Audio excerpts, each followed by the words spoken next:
Mən bir dəfə danışmışam bunu, yenə danışıram sizə.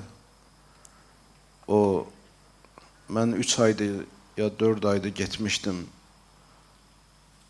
dərs oxumağa.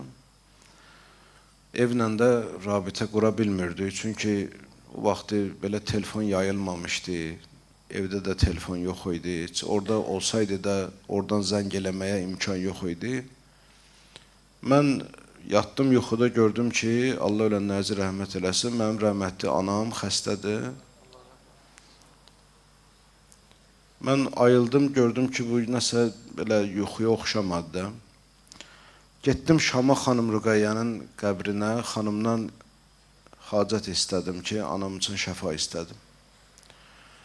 Və 1 il 10 ay mən birinci gedəndə bu ağsaqqallarım, böylərim, kənd cəmaatı bilir. 1 il 10 ay gəlmədim, 1 il 10 aydan sonra gəldim.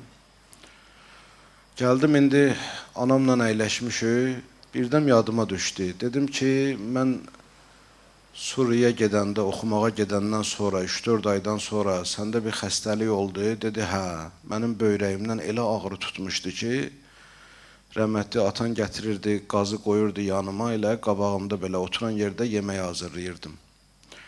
Dedim, bəs necə oldu, sağaldın? Hələ deməmişəm ona heç nə, danışmamışam. Dedi ki, yatdım yuxuda, gördüm ki, sən xanım Rüqəyyənin hərəmində mənə resept yazırsan, dərman yazırsan. Yəni, bunu biz görmüşük, bunu biz yaşamışıq, bunu kitablarda yazılıb, qədimdə olub demirəm. Bu mənim öz həyatımda baş verəndir. Ona görə zərrə qədər bu məsələdə bizim nə şəkkimiz var, nə şübhəmiz var.